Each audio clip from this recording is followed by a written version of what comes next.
Greetings, everyone, and welcome to This Week Weekly in Sports, the weekly podcast to catch you up on what happened this week in the sporting world. This week, we are mainly going to talk about the NBA, but we're going to start real fast in the NFL with two quick topics. The first being that the Ravens signed Jair Alexander. Well, Lamar Jackson got his wish. After earlier this week telling his team to go get Jair Alexander, the Ravens did that. The deal itself is going to be for 1 year. It's $6 million. So last year, Jair Alexander was with the Packers. He had 2 interceptions and one of them being a pick six, but he only played 7 games.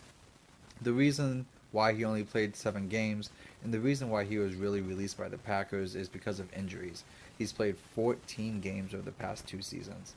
Um, Baltimore has been targeting the secondary this offseason immensely. Aside from Jair Alexander, they drafted Malachi Starks, who's the 25th overall pick in this year's draft. They signed Jadobe Awuzie also. So when you pair those two new pieces with Jair Alexander, with Nate Wiggins from last year's draft and Marlon Humphrey, they're a really good corner that they already had for a while bit. The secondary is probably going to be one of the best in the league. So before moving on, let's stick here with the Ravens real fast. So they just have to win this year. And this move isn't it's not the reason why I think this, but it just shows what the thought process of the Ravens should be. Is to be going all into this year. Last year looked like the year. They had an MVP candidate in Lamar. They had Derrick Henry. He rushed for more than 1,900 yards. He had 16 touchdowns. The offense looked great. The offense should be even better this year. They added DeAndre Hopkins, the offensive coordinator, and Todd Monken. He gets to implement his system better in his second year. The defense, it should get to a faster start because of that. And also, beginning of last year, everyone, if you remember, they were super worried about the defense because the Ravens have always had this amazing defense, but they really didn't in the second half of, in the first half of last year. But compare that to the second half when Monken had his system implemented. They were one of the best defenses in the league over the second half of the season. They obviously added Jair, they added Malachi Starks, and when you add Mike Green, who they got kind of a steal in the second round because of some character concerns. I won't get into that now. But that was a good pass rusher that they got in the second round. So they had a really good defensive draft class. This roster might be the best in the AFC overall if you're just looking from a roster point of view. And with that, if you have the MVP quarterback that Lamar is 2 times, they should be going to the Super Bowl. And they won't be positioned like this again. So when we're looking at the future, Lamar's cap number is going to be $75 million next year. And big names that you've heard of, like Mark Andrews, their tight end, and Tyler Linderbaum, their center, are free agents. Of course, you can always replace those. I don't know if they're going to re-sign Mark Andrews. They have Isaiah Likely as their backup tight end, who really had a breakout season last year. And I bet they get a Linderbaum deal done. But this roster is probably not going to be as talented and as cheap as it is going to be this year in the future. So if the Lamar and Harbaugh combo is going to get it done, it probably needs to be this year. I know that you have to go through Josh Allen. I know that you have to go through Mahomes. But, I mean, Lamar, if he is the guy, and he should be, he's a 2-time MVP, it has to be this year. The last thing I want to talk about for jump to the NBA is Aaron Rodgers and his comments of him saying that he's pretty sure he's going to retire after this year. So I'm just going to read the quote real fast here. So he said, "I'm pretty sure this is it. That's why we just did a 1-year deal. The Steelers didn't need to put any extra years on that or anything. This was really about finishing with a lot of love and fun and peace for the career that I've had." He went on to say, and this is on McAfee, by the way, on his almost, it seems, weekly appearance, "What better place to finish than in one of the cornerstone franchises of the NFL, with Mike Tomlin and a great group of leadership and great guys." So he says this, that he's pretty sure he's going to retire after this year. I would put a lot of money that he's also pretty sure, I'm pretty sure that he is going to drag this into next offseason. Because that is just what he does. He waited until just a little bit ago to sign with the Steelers. He made them wait, and I mean, how much are we just gonna have to see that he wants the off season to revolve around him? The trade to the Jets was later than what it was supposed to be because he had to go into a darkness retreat to find out if he's going to retire, and him saying he's 90% retired even though he's played.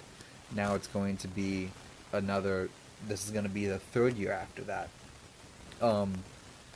With the Jets, he was talking about, you know what, just stay in there, just keep playing, and this is the first year when he got hurt.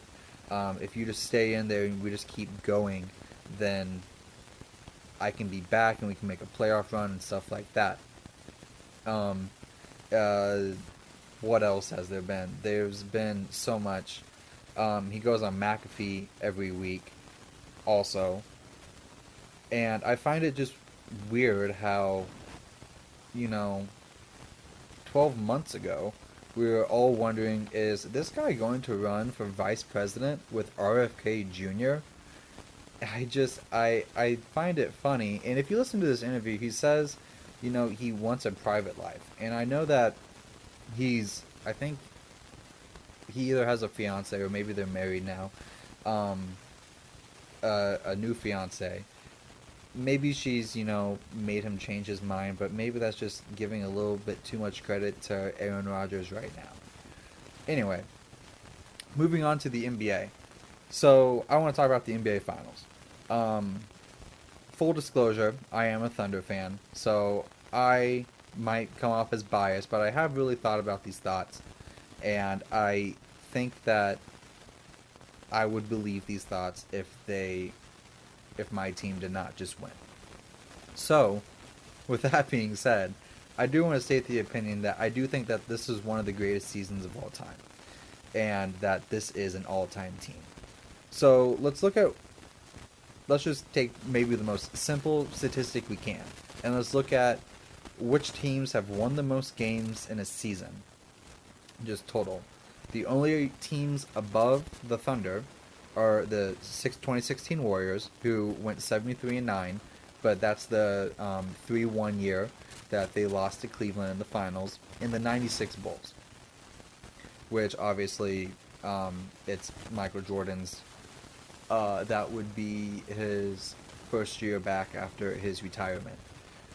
And they went 72-10 in the regular season.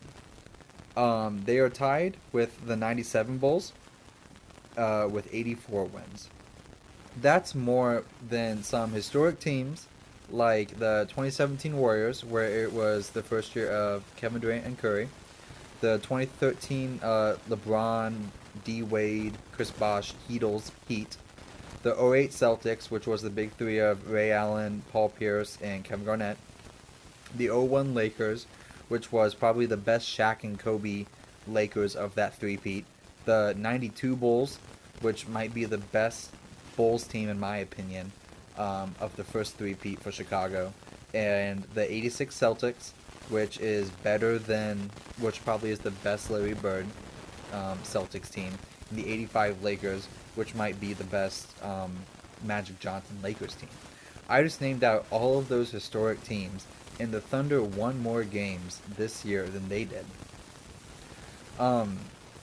So when making a case for this team to be an all-time team, there has been two big criticisms. The first is of one of the reasons why a lot of people are saying that they couldn't win the championship, and it's being how young they are. It is true that last year they were the youngest team to ever clinch the 1 seed. And it is true that this year they are the second youngest team to ever win a championship. But I feel like people forget all year that being young doesn't mean that they lack experience. Because this team, the last 2 years, if you take it 2 years ago, they were in a play-in game versus the Pelicans. They won that because Josh Giddey went crazy in that game. And they lost to the Timberwolves in the second round of the play-in. And then last year, they were the youngest one seed in NBA history, and they lost in a 6-game series to the then Luka Dallas Mavericks. So they got experience in the second round last year. And if you watch this team all year, you can see them growing and learning in real time, especially throughout the playoffs. There were multiple places that if this was just a regular young team, that they could have packed it down, they could have called it a year. Almost in every series. In the first series, they were down by 29 to the Grizzlies. They could have given up in Game 7 against a 3-time MVP and champion in the Nuggets in the second round. They got blown out in a Game 4 by the Timberwolves. Even in the finals, Haliburton's Game 1 not buzzer beater, but game winner, and they were down at halftime in Game 7 of the NBA Finals, but they had enough experience to figure it out and eventually win. The second criticism that I've seen this year, and it has been waning, especially over the past couple of weeks, is that they don't have a superstar worthy of being an all-time team. So going into the year, people were saying,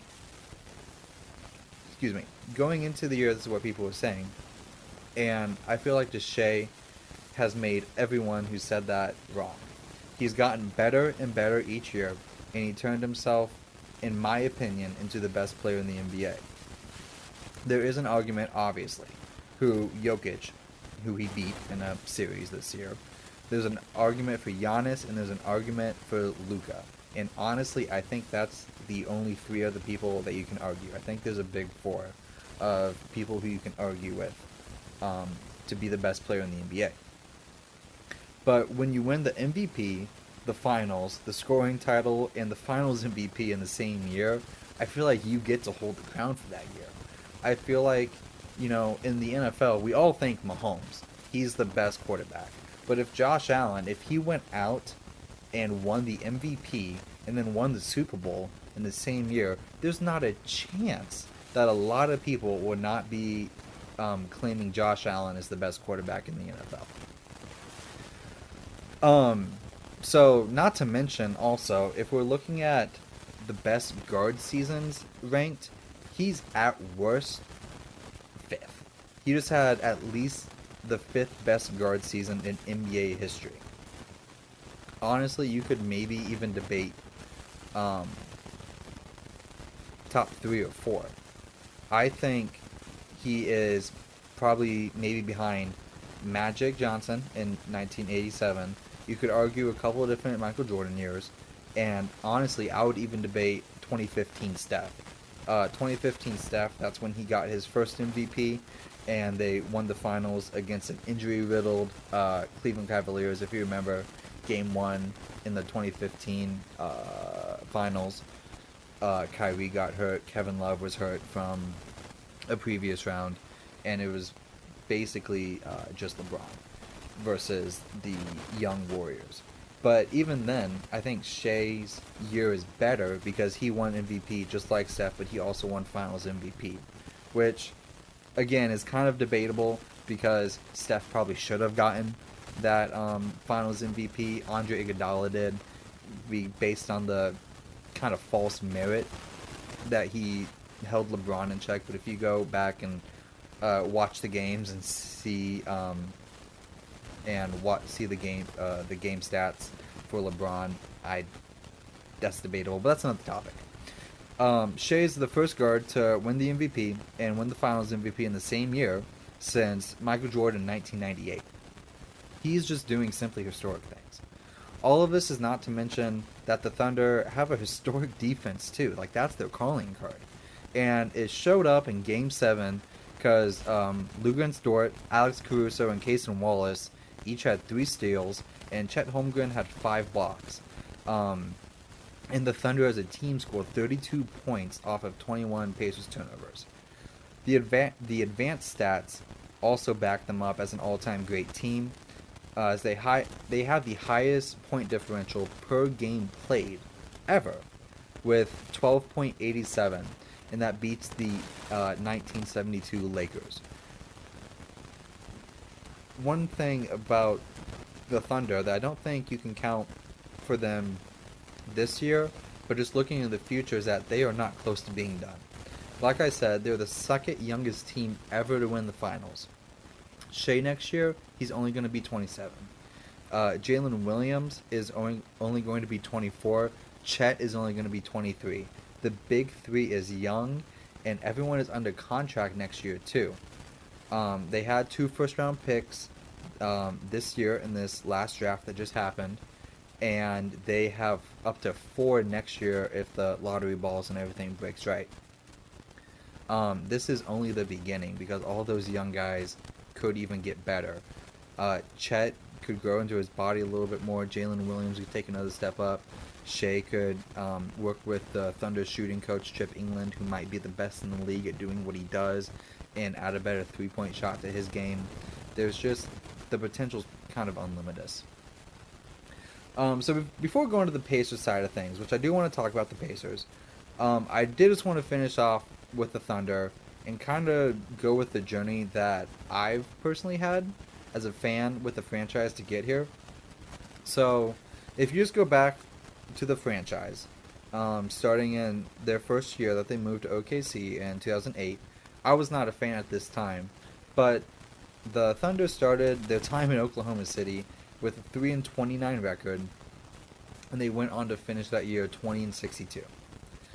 So after that, you had the rise of the original Big Three with obviously Westbrook, Durant, and Harden, and then they went to the finals in 2012, just to lose there against the to give LeBron his first championship in 2012. But after that, you did have hope. There's that famous picture with them all three kind of having their arms around together, and that's kind of honestly the peak of that Big Three, because Harden got traded later that offseason. So Harden gets traded, but you know it's okay because everyone's young. You still have KD, you still have Russ, you have a team still. But eventually that youngness kind of wanes, and you have basically 3 seasons kind of in consecutive order taken out from under you by injury, because Russ gets hurt, then KD gets hurt, and then Ibaka gets hurt, their big rim protector, if anyone remembers, Serge Ibaka. And this is kind of where I became a fan at the end of this era. So I became a fan in the 2016 playoffs, when they were in the round 2 series against a 64-win Spurs team. I remember in 2016 at that time I was in Oklahoma City, and I was kind of getting into basketball, and I was looking for a team to be a part of. And the reason why I chose OKC was that I was in the city during that time, and I remember I was on a highway, and I looked out at the city, and almost every roof on the city had an Oklahoma City Thunder flag on it. And I just saw how much the city loved the team, and I knew I just had to be a part of that. So I've been a fan ever since. So I watched that series really intently. I got really into it. The Thunder won that series, which, if you remember, was kind of an upset a little bit. Because that Spurs team that had Kawhi Leonard, Tim Duncan Spurs team, they were a great team. So they won that, and then they went up 3-1 on the 73-9 win Warriors team in the very next round, just to blow it and lose, because, you know, Durant didn't have a good series, Westbrook didn't have a couple of good games to end the series. The big two kind of blew that series. So after that, I think we all kind of know what happens. Kevin Durant takes his toughest road to the Warriors, and he goes and joins the team that he just played poorly against and beat him, basically ruining July 4th for every Thunder fan, but I don't need to get into that. After that, Westbrook only has 1 year left on his contract. Everyone thinks, you know, he's basically gone at that point too, until he re-signs and he wins MVP the next year while averaging a triple-double for the first time since Oscar Robertson. Um, Even better, the year after that, OKC trades for Paul George, and now Thunder fans are, oh my gosh, we're contenders again. Until they go on to lose in their first round, in the 2 years that Paul George is there. You have in the first round, and this is actually the year, if anyone remembers, Carmelo Anthony was with the Thunder for that first Paul George season, and they would go on to lose to, I believe, a rookie Donovan Mitchell-led Jazz team. And then after that, the next year, you have the famous wave being waved off by Damian Lillard. You have Paul George saying, it's a bad shot, which I kind of get what he means there, but I don't know if that's what you say there. So they trade away Paul George to then form a super team in Los Angeles, and it's like, oh man, well, they had their chance. You got to rebuild now, and that in my mind, that's like, that might have been where they peaked for my fandom. With the KD Russ and then the Russ Paul George team. But you know what? I had a little bit of hope because you got a lot of picks back, and you just had a former lottery pick. You got this up and comer named Shai Gilgeous-Alexander back in the trade. Let's see what he can do. But then they trade Westbrook, and they get back Chris Paul, and I was so confused by this trade because I'm like, really, Chris Paul? I don't want to watch Chris Paul. I didn't really like Chris Paul, but then he's one of those guys who are like, you know what? If he's not on your team, you probably don't love him. But if he's on your team, you do love him because he does the simple things. My favorite Chris Paul memory is where he was hanging on the information that I think it was the Timberwolf player. One of the Timberwolves had their jersey untucked. And at the very end of the game, Chris Paul called him out on his jersey being untucked for a delay of game so the Thunder could get a free throw. And the Thunder would actually go on to make a comeback and win that game. It's a crazy story. And CP3, he leads them to one of the most fun seasons in Oklahoma City history. That's the bubble year. That's the year that Rudy Gobert touched all the microphones in Oklahoma City and the league got shut down. But, the world got shut down as well. And eventually in the bubble, they would give the Harden and Russ led Houston Rockets a 7-game series. And you know what? Maybe this team, you can kind of compete with it. But after that, they trade away Chris Paul, and they hire a not well-known coach who was actually their G League coach, Mark Daigneault. So the next few years are not kind. The Thunder get called the black eye of the league. They get called a Ponzi scheme with all their picks.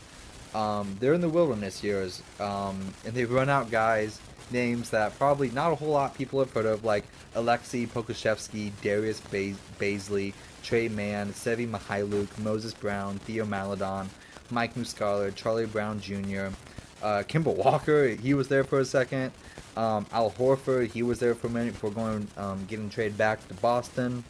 Who else was there? Charlie Brown Jr., Jeremiah Robertson Earl, Jalen Horde, just all of these guys that probably only Thunder fans know.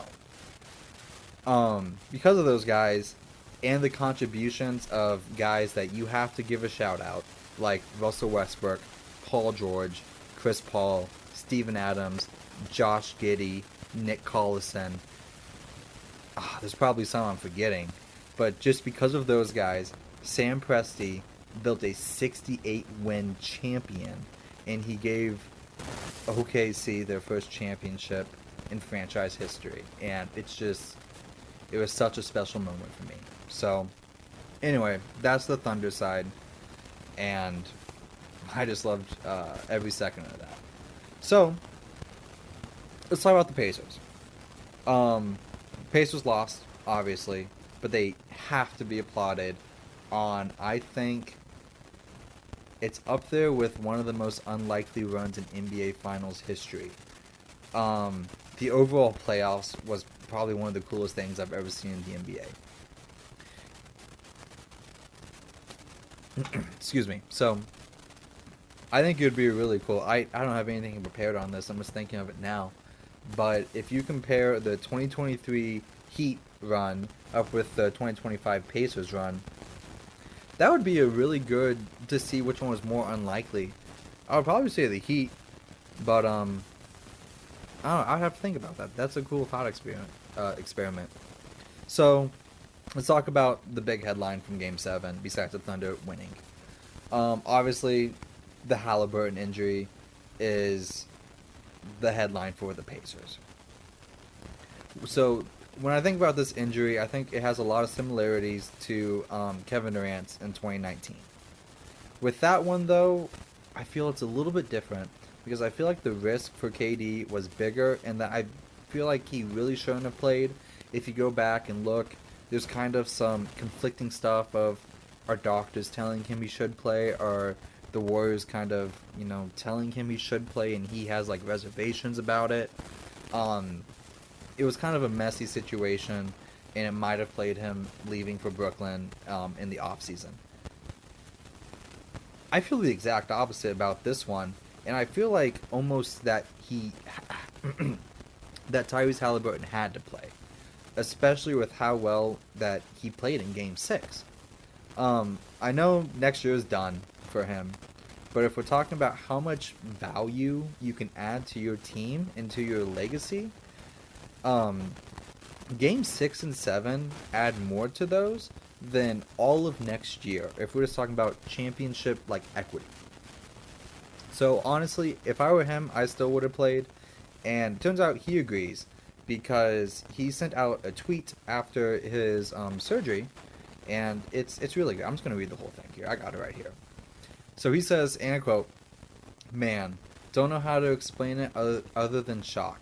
Words cannot express the pain of this letdown. The frustration is unfathomable. I've worked my whole life to get to this moment, and this is how it ends? Makes no sense. Now that I've gotten surgery, I wish I could count the number of times people will tell me I'm going to come back stronger. What a cliche, lol. This sucks. My foot feels like dead weight, fam. But what's hurting most, I think, is my mind. Feel like I'm rambling, but I know this is something I'll look back on when I'm through this, as something I'm proud I fought through. It feels good to let this out without y'all seeing the kid ugly cry. At 25, I've already learned that God never gives more than we can handle. I know I'll come out on the other side of this a better man and a better player. And honestly, right now, torn Achilles and all, I don't regret it. I do it again and again after that to fight for this city and my brothers, for the chance to do something special. Indy, I'm sorry. If any fan base doesn't deserve this, it's y'all. But together we are going to fight like hell to get back to this very spot and get over this hurdle. I don't doubt for a second that y'all have my back, and I hope you guys know that I have yours. I think Kobe said it best when in this same situation. There are far greater issues / challenges in the world than a torn Achilles. Stop feeling sorry for yourself, find the silver lining, and get to work with the same belief, same drive, and same conviction as ever." And that's exactly right. I will do everything in my power to get back right. My journey to get where I am today wasn't by happenstance. I've pushed myself every day to be great, and I will continue to do just that. The most important part of all of this is that I'm grateful. I'm grateful for every single experience that's led me here. I'm grateful for all the love from the hoop world. I don't have to go through this. I get to go through this. I'm grateful for the road that lies ahead. Watch how I come back from this. So, give me some time. I'll dust myself off and get right back to being the best version of Tyrese Haliburton. So, end quote there. I love that quote. And I think that just speaks to the overall person and the overall player that Tyrese Haliburton is. He's gone from, if you remember before the season, he was voted by the players to be the most overrated player in the NBA. He's gone from that. He's gone from a bench warmer on Team USA in the Olympics this summer to being probably one of the most respected players in the whole NBA by going through this and getting his team to Game 7 of the finals. So, hats off to Tyrese Haliburton. He has nothing but a fan in me for the rest of his career. I think that was awesome what he did in this game and in the man that he's proven himself to be past the injury. Alright, last thing I want to talk about the finals. Before we move on to a couple of trades and the draft. I want to talk about the ESPN presentation and kind of everything around that. And just kind of about some TV stuff. First thing is that ESPN should not be allowed to host the NBA Finals. That was horrible. I don't think I cared for a single commentator this entire finals besides Mike Breen. And that's especially talking about the halftime show. Especially when it comes to Stephen A. Smith and Kendrick Perkins. Stephen A. Getting caught playing solitaire in the middle of a game kind of sums up my feelings on ESPN. And I don't really understand why they get to host such a big event besides that they give the NBA a lot of money to do that such thing. I don't think they care about the intricacies of basketball more than just the news flashes of it. The presentation itself was horrible. In some of the games we didn't get to hear the introductions of the players. That's one of my favorite parts. And kind of summing it all up, the Larry O'Brien digital addition to the court starting in Game 2, that was kind of embarrassing. I don't get, if you go back and watch old finals games, the Larry O'Brien, they have a special court for the NBA Finals, and it made it seem special. It made it feel like this is not just another playoff series, this is the finals. And if they can switch out the courts for the play-in, for the NBA Cup that they do in the mid-season, I don't understand why they can't switch out the courts to make it look like the finals again. So they're the NBA is the one. They're the ones that signed the deal with ESPN, but you know, the reason that some people were talking about ratings and TV audiences so much for these finals is because of the way that the NBA markets their teams.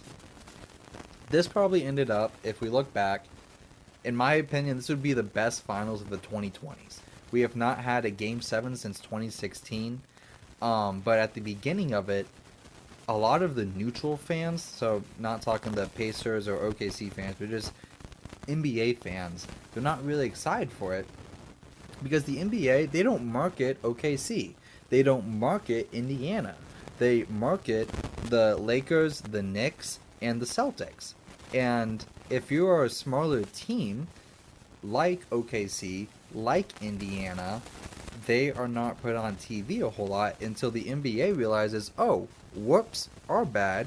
These teams are actually really good. So they have to kind of force them upon people to make it seem like, you know, they just didn't come out of anywhere. And when things get forced down people's throat, they tend to hate them. And I don't think that's doing OKC or Indiana any help. Both of these teams, they should have been on Christmas. Christmas is the biggest day in the regular season for the NBA. And it's not like both of these teams came out of nowhere. And that's the frustrating thing. OKC was the reigning 1 seed in the West. And Indiana made the conference finals the year before. But both teams were not on Christmas. So I am happy that once the general public knew it was a good series, they tuned in, and Game 7 drew the largest TV finals audience that the NBA has seen in 6 years. But I just feel like the NBA could have better ratings if they just market their teams better. I don't know. I don't think that's a tough situation, but apparently for the NBA it is. Okay, let's go talk about a trade here. And it's the trade that everyone's thinking of, the Kevin Durant trade.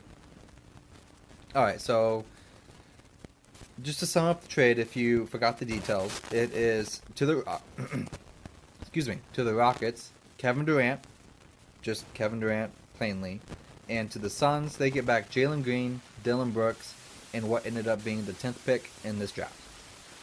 So, let's start with the Suns, because they traded away the superstar. Let's start with what they got back. So looking back in retrospective, I know hindsight's 2020, but a lot of people were saying it even then. They just should have bitten the bullet, traded Durant at the trade deadline. They could have gotten so much more back. This trade, I feel like the package that they got back really shows that they had to lower their asking price, especially when considering Durant had so much interest throughout the league. It boggles my mind that they got only Jalen Green, Dylan Brooks, and a top 10 pick back. With this trade, though, the Suns have too many guards. It's not that I don't like the package that they got back, because overall I thought that this is about what they would get. Because it's tough to trade a 37-year-old if he only has especially one more deal left on his contract, even if it is, Kevin Durant. But now they have, just in their starting lineup, they honestly might have a starting lineup that has Devin Booker, Jalen Green, Bradley Beal, and Dylan Brooks. That's 4 guards. I like Jalen Green more than most, especially after these playoffs. If you remember, he had one great game in the first round versus the Warriors. But every other game, he just struggled so much. I think he is a solid young player. He's only going into his year 20, age 23 season. And he's only going to get better. But if I was the Suns, and maybe they did, but I would have asked for Jabari Smith, Eason, or Whitmore. Because I would rather have any of those 3 young players that the Rockets had instead of Jalen Green. So, for the Rockets, I love it. I love this trade for the Rockets. If I were them, Durant, honestly, besides, I guess, Giannis, would have been my top target this offseason. I think he's just going to fit in, because if you're going after Kevin Durant, you kind of need to thread the needle of being in a perfect situation. And I think if you look around the league, the Rockets were the only ones that had enough young pieces to trade for Durant, but also were not a type of team, kind of like the Spurs, who you're kind of thinking, are they actually ready to win? So the Rockets, they need another shot maker, but I'm glad that they didn't have to give up all their young pieces, because now they get to pair their young pieces with Durant. And you probably would have had to do that if you were going for someone like Giannis. So in evaluating the player itself, obviously he's no longer the MVP type of player, and I have my internal doubts that he is still good enough or healthy enough, as it has been the past couple of years, enough to lead a team to a championship. But I think with the improving play of their young players like Jabari Smith and Şengün, I think the elite player that Durant still is, they could be a true contender in the West. The last thing on this trade is that I feel like these trades should not be allowed until after the finals. This trade got announced on Sunday morning, which was the morning of Game 7. Thankfully, it did not end up taking away a whole lot from the game because of, sadly, the Haliburton injury and just, a champion getting crowned. Like, that game had storylines in its own that people were talking about. But it's not like... this trade really well could have ended up taking a lot away from Game 7 of the NBA Finals. And I don't think that's the best thing to do. I don't know if trades should really be allowed to happen until probably after the parade of the championship team. I don't know. Um, so the last thing I just want to talk about is the NBA draft. So let's just talk about probably the three most interesting prospects. So number one, Cooper Flag. Cooper Flag went number one to the Mavericks, and honestly, my opinion on Cooper Flag is not really a hot take or anything. I think he's going to be really good. I really, really like him. I think he has MVP potential in this league. What I want to talk about when it comes to the Mavericks is Nico Harrison, because he has gone on and talked about, I think fans are finally starting to see the vision and stuff like that. And he's obviously talking about the vision of when he traded Luka away. I mean, you can't say that you're starting to see the vision when your vision involves you having to get a pick that you had a 1.8% chance of getting. Like, that does not make sense. His vision failed. His vision was, let's trade Luka for Anthony Davis so that defense wins championships. And immediately, Anthony Davis was on and off the court and got hurt, and because of that, Kyrie had to play the most minutes he's ever played as an aging veteran, and he got hurt because of it. And now Kyrie's out until probably January or February of next year. So his vision did not work. He just got lucky. It does not matter. I don't know. It doesn't matter if he says that his vision is coming to fruition when it's just so clearly that he just got lucky. Alright, number two, Dylan Harper to the Spurs. Again, with this, I don't really have a hot take. I really like Dylan Harper. I think that in a lot of drafts, he probably could have gone number one, but obviously you had Cooper Flag, which was obviously the best prospect since Wemby, for sure.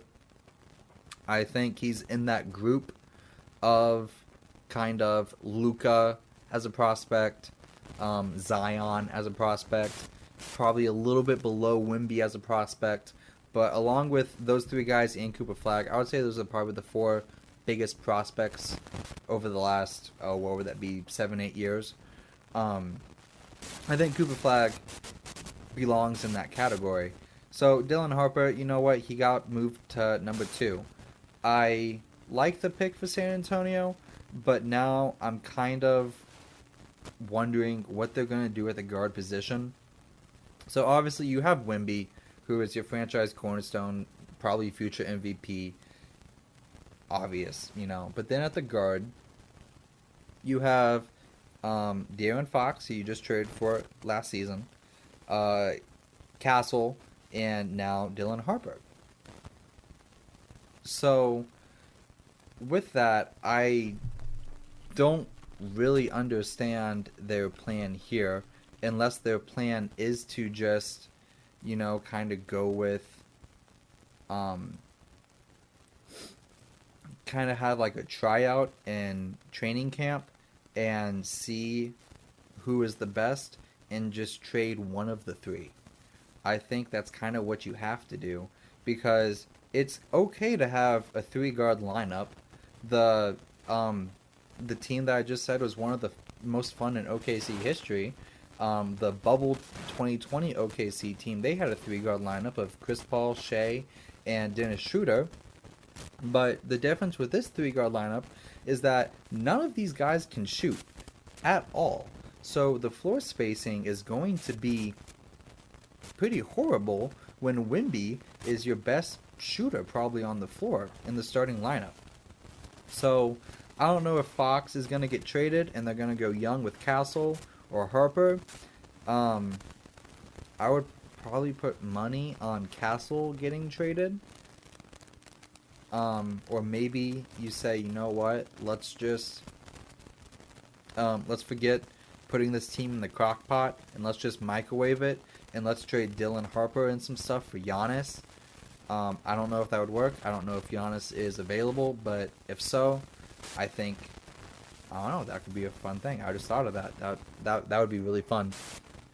Last thing I want to talk about the draft is we're gonna skip the number third and fourth pick, and we're gonna talk about Ace Bailey. So, if you're not familiar with the situation, Ace Bailey was a consensus top 2 or 3 pick in the draft, and basically he had kind of a Shador Sanders type interview process where I don't think he even did any interviews, and because of that, his draft stock fell, and I think it's come out since then that he was trying to go to the Wizards at 6, and he got picked 5th by the Jazz. So, with that, I get wanting to go to the Wizards. But if you are a raw prospect like Ace Bailey is, and you want to be the number one option on a team while learning to play the game the right way, I get being disappointed that you're going to Utah because of probably the, I don't know, just honestly the whiteness of the city and the lack of nightlife. I understand being disappointed in that. But from a team perspective, I fully really like this pick for Ace Bailey and the Jazz. I think Jazz, they've been playing the long game for probably a little too long now. I like this pick as an acceleration of trying to be good, and I like this for Ace Bailey because of what I just said, that he gets to figure out what NBA player is Ace Bailey without the spotlight that maybe you would have in a bigger market. So, horrible draft, or horrible pre-draft for Ace Bailey, and I think that he might be disappointed, but he is going to report on Sunday to the Jazz, and I think this will end up being really good for him. Okay, last thing. I want to go to the MLB just real fast and just talk about one last thing, and that is a trade that happened a little bit ago, but I still want to get to it, the Rafael Devers trade. So, let's talk about, let's just talk about what the trade was first, just like we did with the Kevin Durant trade. So, to the Giants, you get Rafael Devers, obviously. To the Red Sox, you get back Jordan Hicks, Kyle Harrison, a prospect named James Tipp III, and a prospect named Jose Bello. So let's talk about the Giants first. Honestly, I don't have a whole lot to say about this. I love it. And as someone who watches a lot of Dodgers and roots for the Dodgers, I hate this because it's just made the Giants a whole lot better. The Giants got a franchise cornerstone in the middle of his prime, and he's locked up for 8 more years. Buster Posey who has taken over in San Francisco. Buster Posey should get a round of applause for pulling this off. You can tell that he is trying to win now by the moves he's made, like this offseason, signing Willie Adames, and some other moves. You can tell that he really wants to win now, and I really like that. Maybe this is just spite the Red Sox, but Devers has said that he's willing to play wherever. So, the main thing I want to talk about is the Red Sox. I understand a little bit from the Red Sox perspective that they can be disappointed with Devers on his unwillingness to play anywhere but third. I won't get into it now, but this drama has been between the Red Sox, brass, and Devers. It's been well documented since basically spring training this year. But this is unacceptable, and honestly, this might be worse than the Mookie trade. So, you're getting back Jordan Hicks. He was a solid depth arm last year. This year, he's been horrible. The Giants moved him to the bullpen in May, and at the time of the trade, he has a 6.47 ERA. Kyle Harrison, who they also got back, he's a former top prospect, but he's played parts of 3 seasons in the majors, and he's just been, fine. At the time of the trade, he has a 4.56 ERA, and he's going to start his Red Sox career in AAA. James Tibbs, he's a 22-year-old, former 13th overall pick of the 2024 draft. He does have a solid bat. I do like his bat. He's not a good fielder. So, and he usually plays right field in the Giant system, but because of the way that, if you think of Boston's outfield and how it's shaped, I doubt they're going to stick him in right field because right field's pretty expansive there. So I bet you they probably stick him by the Green Monster in left. Jose Bello, full honesty, I don't really know a whole lot about him. He's a 20-year-old pitcher, and he's pitched some innings in rookie ball this year. Honestly, that's about all I know of Jose Bello. So, really, let's just get to the main crux of this, of the Red Sox. They have to stop acting like a small market team who just trades their stars to the NL West. Because as someone who, like I just said, watches a lot of Dodgers and roots for the Dodgers, you know, it's worked out in my favor, but this is embarrassing. In the recent, just extremely recent past, they've had Mookie Betts, Xander Bogaerts, and Rafael Devers, and they have turned those three stars into Alex Verdugo, who's no longer with the team, a prospect named Jeter Downs. This was in the Mookie trade. He had a total of 41 plate appearances with the team. Connor Wong, Jordan Hicks, Kyle Harrison, James Tibbs, and Jose Bello.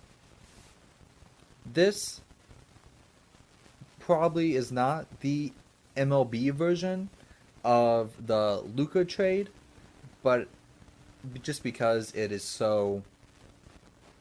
The Luka trade was so out of nowhere. This is not as out of nowhere because of the drama, but man, you cannot turn those three stars into nothing. You know, Breslow, who is their president of baseball operations, I believe, he's about, you know, don't wave the white flag on the season, all this. But if you're a Red Sox fan, you just got to be devastated because they did it again. They traded away Betts so that you could keep the big name players besides him, and they have done nothing with that. There was a little bit of David Ortiz and him kind of coming out and kind of not so vaguely hinting that he's reached out to Devers and all of that, and he's kind of even said that Devers should have put his ego aside, but I mean, still, I think Devers is just the type of player that you've got to figure it out. You've got to figure this out without trading him. So I hate that for the Red Sox. But with that being said, thank you for listening to this podcast. I really enjoyed doing it. I hope you enjoyed listening to it. And we will see you at this time next week. Bye.